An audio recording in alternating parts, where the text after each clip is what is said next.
Hello friend, जैसे कि हम हैं जिनमें कुछ इंग्लिश के बोलचाल के लिए कुछ वाक्य दिए गए थे और इन्हें हम अब 11वें चैप्टर में दूसरे एक्सपीडिशन में कंप्लीट करेंगे। और इस एक्सपीडिशन में इतना कुछ ही हिसाब है जो कि अंग्रेजी में स्वर और व्यंजन से बनाए जाते शब्द हैं और उनमें वही हिसाब आता है, जैसे कि ताल से ताल मिलाओ, और ताल से ताल मिलाना भी पड़ता है, तभी स्वर और व्यंजन दोनों मिलकर शब्द निर्माण करते हैं। जैसे कि आप देख सकते हैं, पिछले 10 दिनों में आपका एक पड़ाव पर पहुँचे हैं और अब आपको उससे आगे बढ़ना है। अब तक हम आपको अंग्रेजी बोलचाल की प्रारंभिक जानकारी दे रहे थे। अब 11वें दिन में आपको उन सभी बातों से परिचित कराना चाहते हैं जिन्हें बिना आप अंग्रेजी भाषा के व्यवहार से नहीं समझ सकते। जो वर्ड आपको पहले पढ़ाए हैं वो वर्ड आप अच्छे से और बोल सकते हैं बिना झिझक के, जैसे कि आपको उसमें ग्रामर का कोई टेंशन नहीं है। इसमें आपको थोड़ा ग्रामर का यूज़ करना होगा और अच्छे से ध्यान भी देना होगा। आने वाले 5 दिनों में आपको रोमन लिपि की वर्तनी और अक्षरों की बनावट, अक्षर लेखन, रोमन लिपि में हिंदी लेखन, अंग्रेजी स्वर व्यंजनों से विशिष्ट उच्चारण तथा अनुच्चरित वर्णों का साइलेंट लेटर्स आदि की आवश्यक जानकारी दी जाएगी। और आप अगले चैप्टर में इसको प्रश्नवाचक वाक्य रचना तथा नकारात्मक वाक्यों संबंधी जानकारी भी प्राप्त करेंगे। और मैं 9वें चैप्टर में आपको समझा भी चुका हूँ क्वेश्चन वर्ड का कैसे यूज़ करना है, मैंने आपको फॉर्मूले के तौर पे बताया था।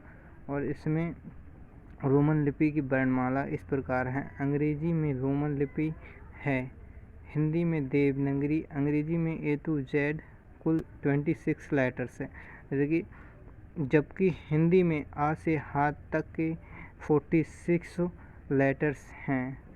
और अंग्रेजी वर्णमाला में आप 2 प्रकार के लेटर्स को देखेंगे, कैपिटल एंड स्मॉल लेटर्स। जैसे कि फिर ये बड़े छापे में भिन्न भिन्न आकार के होते हैं, लिखने में भी भिन्न आकार के हैं। इस प्रकार 4 भागों में बांटे गए हैं। छापे के बड़े जो कैपिटल होते हैं, छापे के छोटे होते हैं वो स्मॉल, और लिखने में कैपिटल और लिखने के छोटे रोमन क्रम से हैं। जैसे कि इस तरह से आप इसमें कैपिटल लेटर्स भी देख सकते हैं और स्मॉल लेटर्स भी हैं, ABCDEFGHIJKLMNOPQRS, ये इस तरह के एक्सेट्रा स्मॉल लेटर्स हैं A to Z।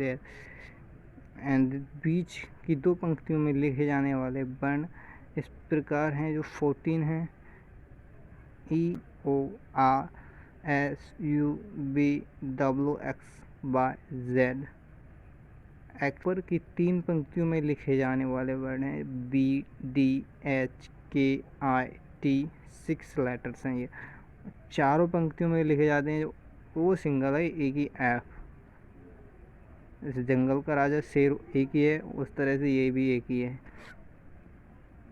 नीचे की 3 पंक्तियों में लिखे जाने वाले वर्ण हैं जो GJPQY, 5 लेटर ये हैं। बहुत से लोग अंग्रेजी में अपना भद्दा लेख देखकर सिर धुनने लगते हैं और यह समझते हैं कि उनका लेखन इतना ख़राब है कि उसमें सुधार ही नहीं हो सकता। कुछ आशावादी होती हैं, आपको लेख सुधारने का यत्न करते हैं और उन्हें सफलता मिलती है। ऐसे हजारों उदाहरण हैं आपको देखने को मिलेंगे, परंतु सुलेख का रहस्य क्या है, क्या आप जानते हैं? नहीं जानते।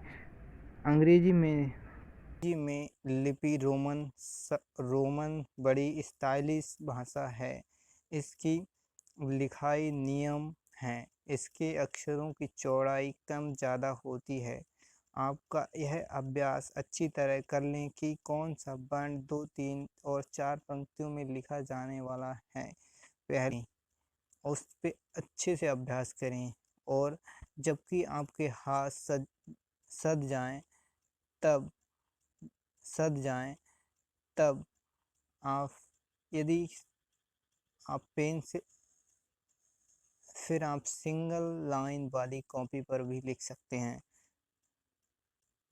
तो भी आपका हाथ ठीक से ही चलेगा। अभ्यास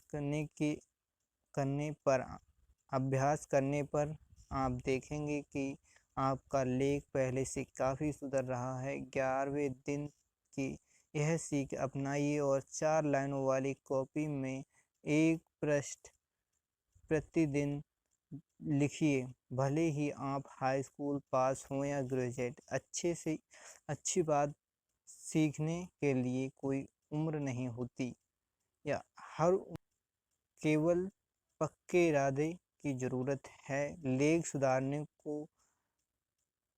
सुधारने का अभियान शुरू कीजिए। हमारी शुभकामना आपके साथ है। अंग्रेजी में के लिखित कैसे लेटर्स हैं जो आप इस प्रकार देख सकते हैं। इस तरह से आप लिखोगे तो बहुत ही सुंदर लगेगा। और आपको इसमें याद रखना है जो अगली का सेंटेंसेस और 4 line 3 line and other lines में आपको दिया जा रहा है। और आप ये राइटिंग अच्छे से लिखोगे तो बहुत ही बढ़िया आपकी राइटिंग आएगी। आपको कोई भी प्रॉब्लम इससे नहीं होने वाली है। आप अच्छे से, और इसमें मेनली आपको जो याद रखना है ना, उसके राइटिंग के जो नियम है ना, वो आपको पहले तो बता ही दिए हैं, पर इसमें आपको थोड़ा इंट्रो ब्रीफ में दे देते हैं। अंग्रेजी में स्मॉल और कैपिटल 2 तरह के लेटर होते हैं, और वर्णों की संख्या का प्रयोग वाक्य आरंभ में व्यक्तिवाचक संज्ञा ऐसे डेली और शब्दों के संक्षिप्त रूप आदि के लिए होता है। कैपिटल वर्णों के होने से भाषा देखने में अच्छी लगती है। 12वें दिन में आपको अगली और देखने को मिलेगा। और सोचिए, अंग्रेजी में कैपिटल लेटर ना होते तो मैं के लिए आई इस तरह से लिखा जाता, जो कि आप देख सकते हैं, और नहीं तो आई इस तरह से दिखाई जाता है, आप देख सकते हैं। हिंदी में देवनागरी लिपि लाइन शिरोरेखा बोली जाती है, उसके सिर पे होती ना, उस वजह से ऐसा बोलते हैं। जबकि अंग्रेजी में रोमन लिपि है, लाइन के ठीक ऊपर लिखी जाती है। तो आप अच्छे से पढ़ भी सकते हैं इसे, आपको कोई इसमें प्रॉब्लम नहीं होने वाला है। आप रेगुलरली इस कोर्स के लिए कर सकते हैं कि आपको कोई सा लेवल का अचीव करना हो, उस पर आपको हेल्पफुल रहेगा ये course. Okay, thank you, bye.